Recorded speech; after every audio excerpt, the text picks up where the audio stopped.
bonsoir, bonsoir. On va commencer, j'ai mis le chronomètre, 30 minutes, c'est parti. On se présente. Pierre-Yves Massip. Sarah Mangano. Et donc nous sommes la compagnie Mangano Massip. Ou MM. C'est qui fait aussi Mime, c'est qui fait aussi Marcel Marceau, qui a été notre maître à tous les deux. Donc pour commencer un petit peu avec d'abord le parcours, nos formations.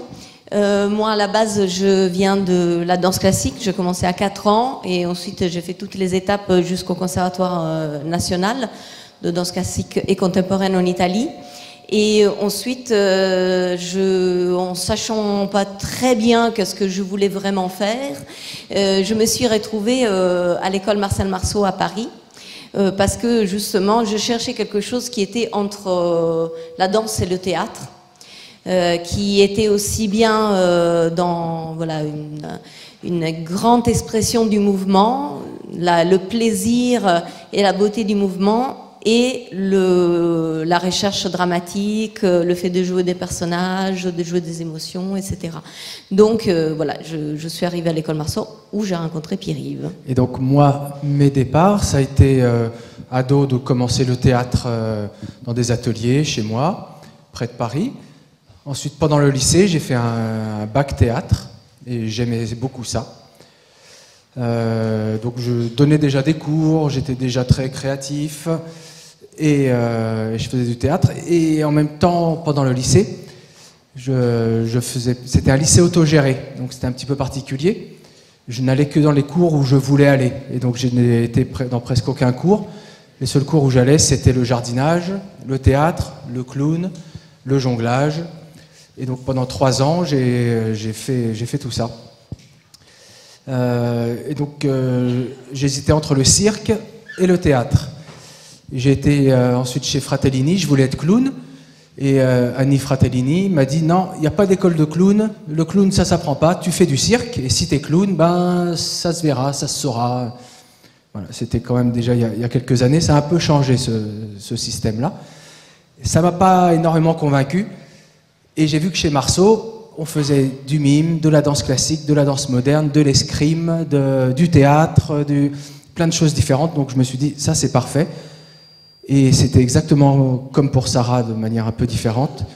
Performance physique, le cirque, le mouvement et la dramaturgie, jouer des personnages, raconter des histoires.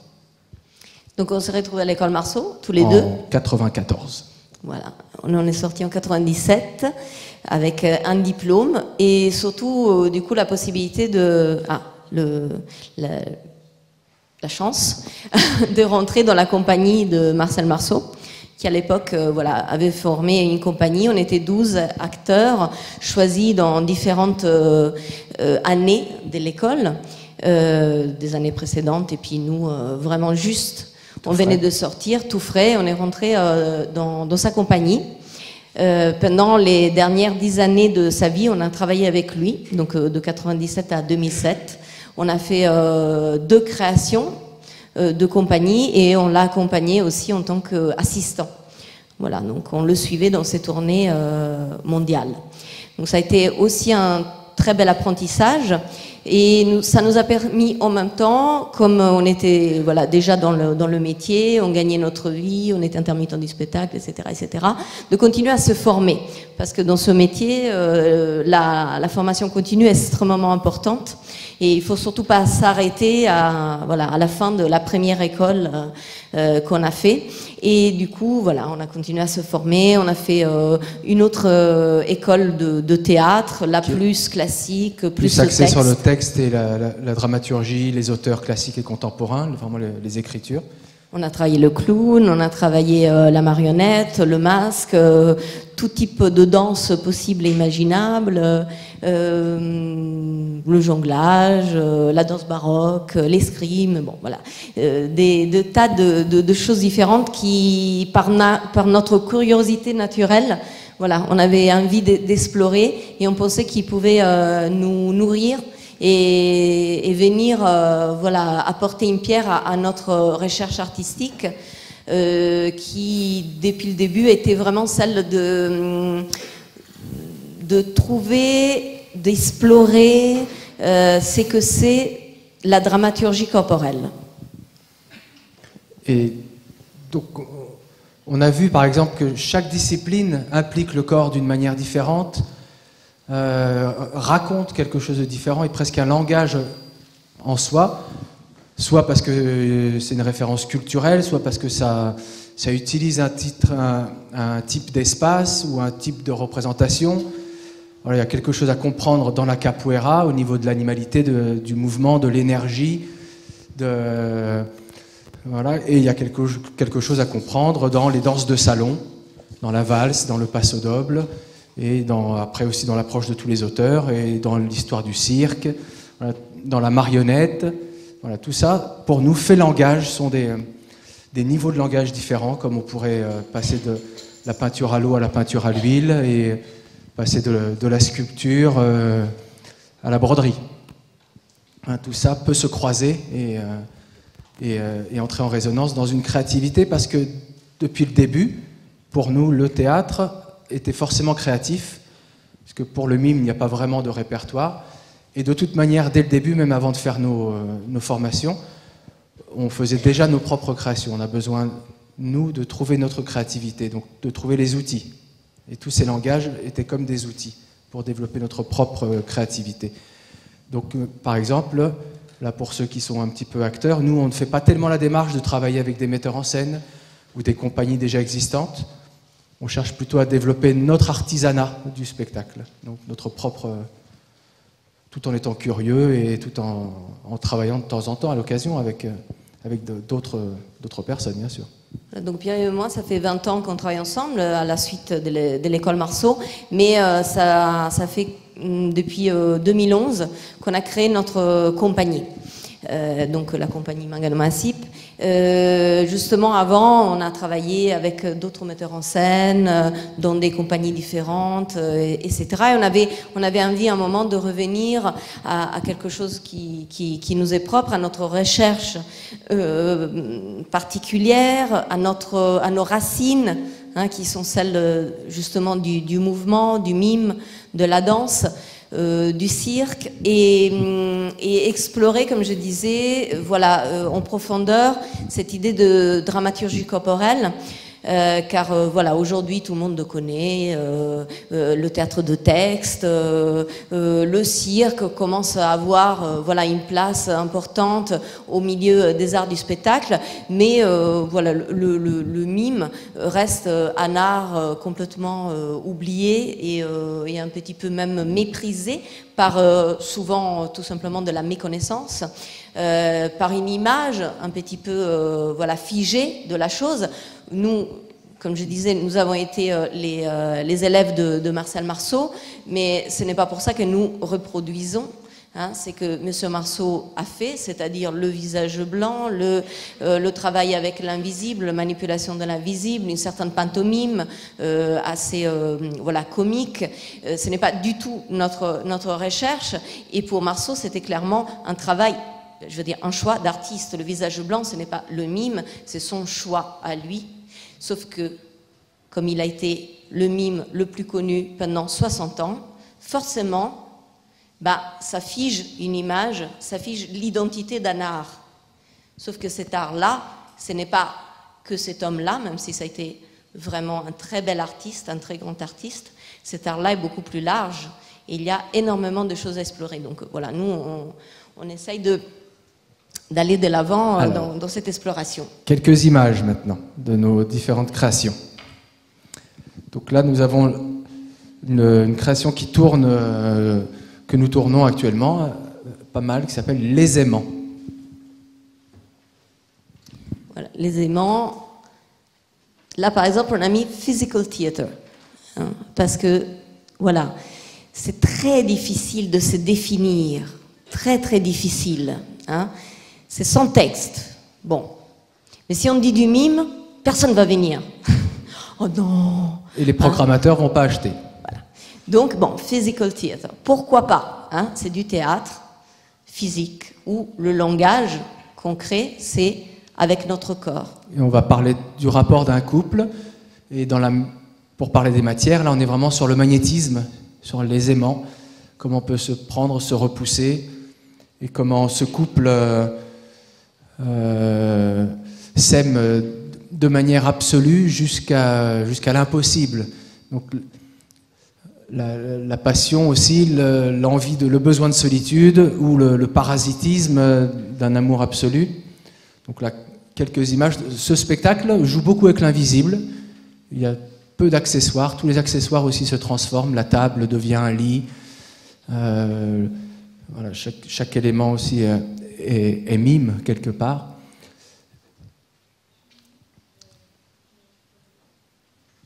Voilà, et comme voilà, on est ici pour ce stage qui s'appelle La poétique du concret. Donc c'est pour mettre en valeur vraiment que c'est la concrétude de notre corps, de notre chair, de nos muscles, de notre poids, de notre travail sur voilà, vraiment ce qui est intrinsèque du langage du corps, ce qui est intrinsèque au corps, qui va faire langage, qui va être mis en scène, qui va être exploité. Et depuis le début, voilà, le côté aussi des matières qu'on utilise dans le spectacle. Ici, par exemple, le papier, on avait l'orange. Hein, bon, c'est un objet, mais en même temps, il y a le côté voilà, du jus, sensuel. Le côté sensuel de la rondeur, etc.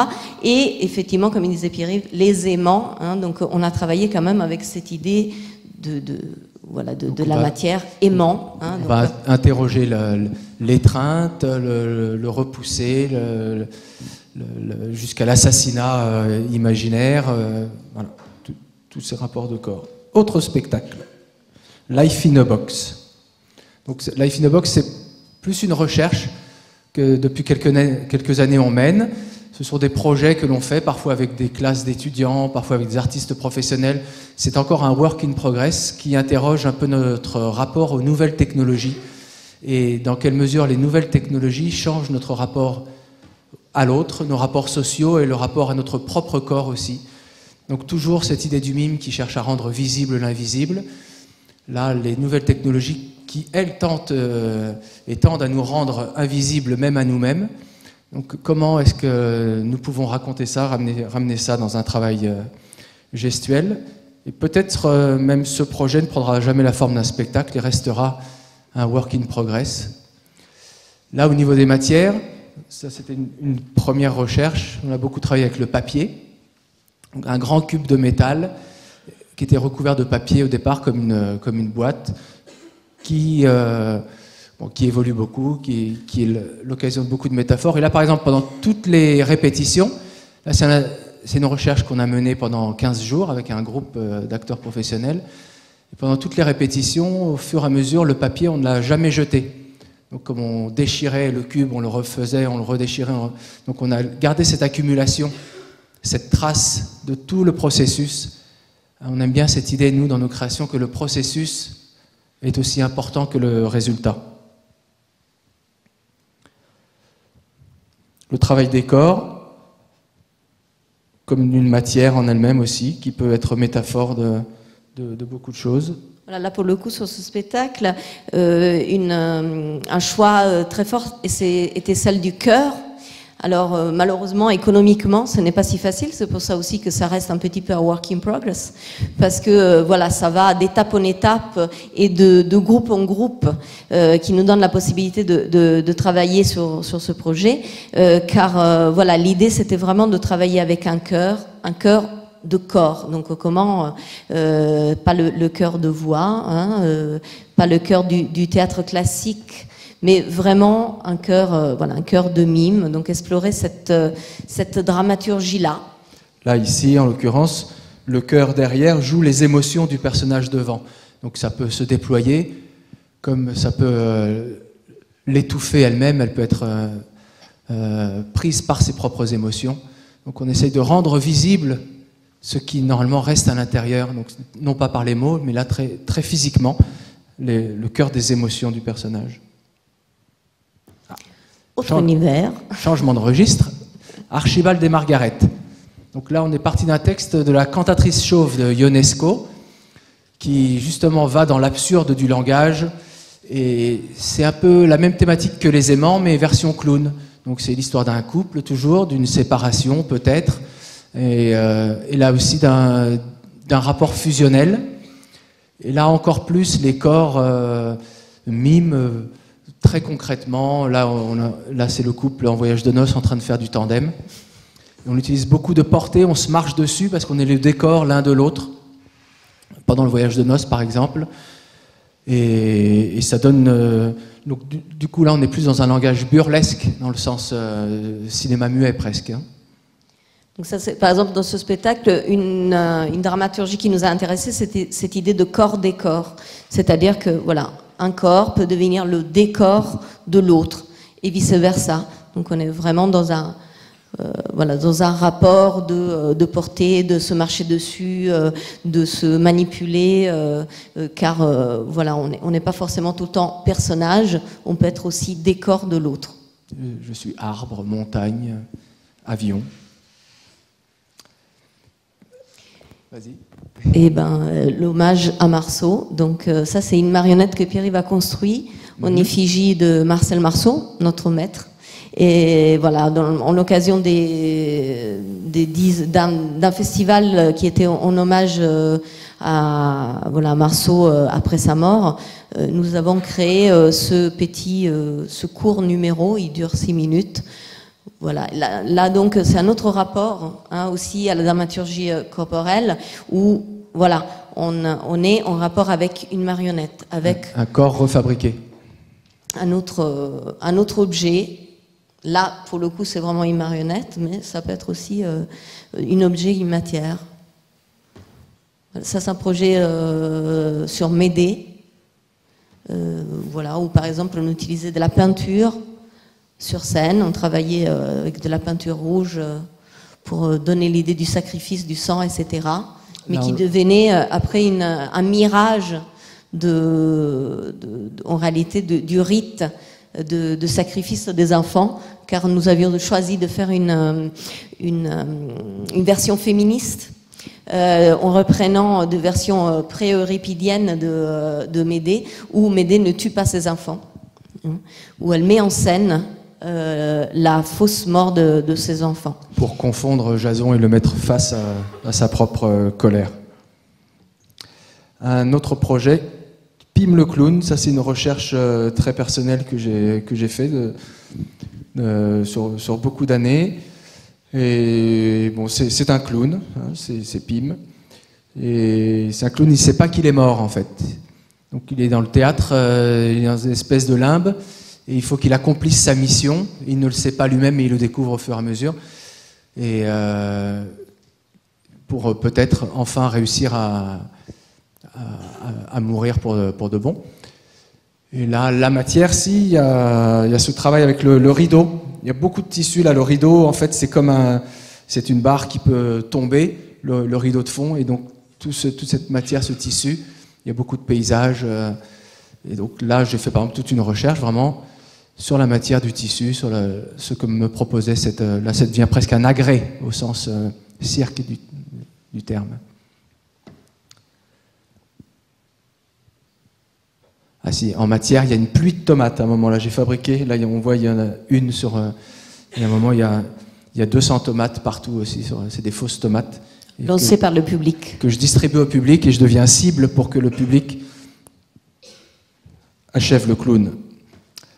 Là, c'est Trace, c'est une petite pièce étude avec l'argile qui interroge quelles traces voulons-nous laisser sur la Terre. Donc là, du coup, on est un peu à la limite de la performance, car la matière, comme vous savez, n'est pas forcément tout le temps tout à fait dans le moment. Elle fait aussi ce qu'elle veut. Du coup, on est plus dans même si c'est dans un temps donné et un temps qui reste assez théâtral par rapport à la représentation, il y a une petite déviation par la performance. Donc au début, la sphère, c'est une grosse boule et ça dure à peu près 12 minutes. Je sculpte en direct, je fais des formes qui se défont, qui se refont et ça fait une narration. Hamlet. Donc là, on est parti de la pièce célèbre de Shakespeare, Hamlet. Et là, par exemple, on l'a prise comme une matière en soi, comme un archétype ou comme un mythe. On n'a pas forcément utilisé le texte de Shakespeare, très peu. On a mis d'autres textes, d'autres philosophes aussi. Et le postulat de toute la pièce, c'est qu'on est dans la tête de Hamlet. En sous-titre, on a appelé ça le château vide, voilà, comme si dans son crâne, il y avait beaucoup de courants d'air et tous les personnages se bousculaient. Et c'est vraiment les tourments d'Hamlet. On a 2 acteurs qui jouent Hamlet, comme s'il pouvait se retrouver ou se battre lui-même face à lui-même. Et tous les autres personnages, là, sont masqués. C'est des masques d'argile, enfin de plastiline plutôt, pardon. Qu'à un moment donné aussi, Hamlet va tordre, déformer. Hein, il le dit à un moment dans le texte, je ne sais plus en quel terme, mais si je pouvais lui tordre le nez. Le travail de portée qui est très présent dans notre travail, parce que là aussi on est vraiment dans une dramaturgie intrinsèque du corps, c'est-à-dire voilà, le poids, la mise en danger du poids, la prise du poids, donner le poids. Donc voilà, ça mène tout un langage particulier, surtout dans le rapport de duo, qui va vraiment ouvrir des possibles par rapport à ce travail de dramaturgie corporelle, de mime, de raconter vraiment à travers le corps, pas de manière descriptive, mais de manière métaphorique. Parce qu'en général, dans notre spectacle, dans les spectacles de mime, de théâtre gestuel, on est sur un langage poétique, un langage voilà, plutôt du côté de la métaphore. Donc ici, par exemple, on a choisi de mettre en scène le moment où Hamlet se jette dans la tombe d'Ophélie qui est morte, hein, pour la prendre, la faire presque revenir à la vie. Donc là, moi, je joue du tissu, hein, donc je m'inspire de la matière tissu pour être manipulée par Hamlet. Hein. Donc les matières sont aussi à l'intérieur de nous et deviennent des appuis de jeu. Voilà, le cœur des masques. Hamlet et Hamlet. Voilà, pareil, toujours hein, cette idée de portée, de prise de poids, voilà, de prise de tête pour le coup, par exemple. Hein. On est dans une métaphore assez directe. Ça, c'est l'étude avant notre toute dernière création qui s'appelle Rémanence au fil du mythe. Donc ça, c'était un premier travail autour de cette idée de rémanence. Donc là, on a travaillé sur le deuil et sur la mort. Cette jeune femme, là, c'est un banc. À côté, on ne le voit pas, il est hors champ. Il y a un porte-manteau avec la veste et elle n'arrive pas à se lever du banc, mettre sa veste et sortir dehors. Toujours, il y a l'esprit du mort qui la ramène au banc, qui l'empêche d'avancer. Donc ça donne lieu à toute une chorégraphie d'empêchement, de moments de trouble. Elle croit le revoir. Et donc ce poids du deuil qui se fait sur elle. Du coup, à partir de là, on a imaginé cette nouvelle création autour de... Donc c'est, comme vous pouvez voir, c'est quand même des fils comptant depuis pas mal de moments, hein. Par exemple le travail sur l'argile, la trace, ici la rémanence, à nouveau la trace, parce que voilà, tout le spectacle est autour vraiment de cette idée de qu'est-ce qu'on laisse, hein, qu'est-ce qu'on laisse derrière nous quand on meurt, mais qu'est-ce qu'on laisse aussi en tant que civilisation, et qu'est-ce qu'on laisse. Un des personnages de ce spectacle-là, c'est une marionnette de vieille dame qui a Alzheimer, et du coup voilà, elle perd la tête. Donc quelque part c'est aussi la trace de nous-mêmes en nous-mêmes quand la mémoire est en train de se perdre. Donc voilà, c'est vraiment là ici la pièce étude qui faisait du deuil de lui mort et elle qui essaie de reprendre la vie nous a amené à trouver le rapport Orphée-Eurydice. Pour le coup, les rôles se sont inversés, c'est elle qui est morte, mais elle ne le sait pas vraiment, ou alors elle est dans cette insouciance légère d'être morte, et lui plonge sous la terre pour essayer de la retrouver, pour la guider, pour la ramener. Dans cette pièce, c'est vraiment voilà, la pièce où on a plus travaillé sur les matières, parce que l'idée de la trace, l'idée de quelle trace, donc on peut laisser sur quelle matière, des matières qui laissent de la trace, des matières qui effacent la trace. Donc, par exemple, on a travaillé avec de l'eau, avec l'herbe, donc c'est de la vraie herbe, hein, c'est de la vraie terre, c'est des rouleaux d'herbe, donc avec aussi des petits vers dedans qui font matière aussi. Voilà, il y a le fil, parce que c'est aussi les fils, la laine, les fils de la vie et du coup les parcs. Voilà, toujours la matière de la terre, de l'herbe, du rouleau. Voilà, c'est la marionnette de Pénélope. Donc on s'est inspiré de personnages du mythe. Après, on est parti quand même assez loin hein, de la vérité de ce personnage-là. Mais en tout cas, ça c'est Pénélope qui tisse et détisse. Donc qui tisse tous les jours sa mémoire, qui se détisse le soir, comme la plupart des gens qui sont malades d'Alzheimer. Et ici, c'est Prométhée, hein, un Prométhée contemporain qui, en amenant comment dire, le feu aux hommes. Voilà, le feu aux hommes. Donc la science, le savoir, le contrôle, la technologie. Va aussi l'empêcher, peut-être, va aussi l'enfermer. Là, on a travaillé sur du béton. Et donc amener le personnage de l'homme bâtisseur vers la hubris, hein, le terme vient des tragédies grecques, la démesure, qui est le pire péché face à Dieu, de se prendre pour Dieu soi-même. Voilà, on avance un petit peu parce que c'est presque l'heure. Donc voilà, dans cette pièce, on a vraiment travaillé avec beaucoup de matières. Donc le béton, en même temps là on a la craie, le fil, le tissu, cette matière-là qui est une matière particulière qui s'appelle l'alu-shape, qui donne un petit peu comme un... C'est de l'aluminium entoilé qui prend particulièrement bien la lumière, qui donne un effet minéral.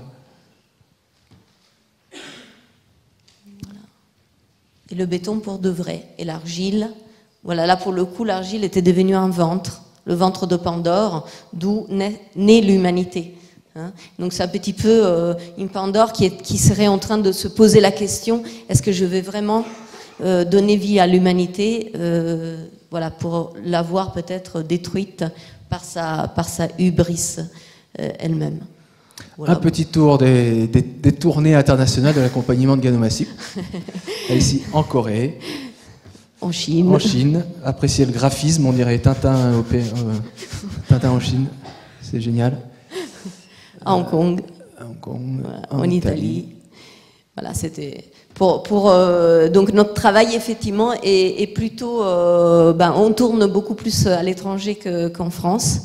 Voilà, beaucoup dans les pays asiatiques, mais aussi en Amérique du Sud, etc., où justement le mime est une valeur française, chose que par contre en France elle ne l'est pas. Mais par contre à l'étranger c'est clairement une valeur française, une art française. Donc ils viennent nous chercher pour ça, parce qu'on est mime et parce qu'on est français. Bon, moi je suis italienne, mais j'ai quand même appris le mime ici. Donc voilà. Et justement, on donne beaucoup de conférences, hein, un petit teaser sur notre conférence sur le mime à l'étranger.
Voilà, donc on a terminé le temps. Pour ceux qui, pour ceux qui ont commencé à travailler avec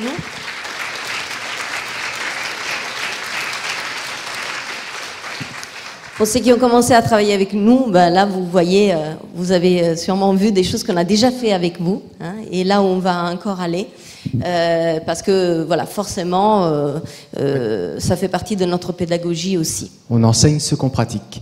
Et pour nous, la pédagogie n'est pas non plus éloignée de notre processus de création. Ça ne fait que quelques temps qu'on travaille vraiment avec les matières, et on expérimente aussi pendant les stages de nouveaux exercices, de nouvelles approches pour ramener dans des choses qu'on connaît. Mais pour nous, c'est très important aussi de continuer à enseigner pour continuer d'interroger notre propre créativité. Merci beaucoup.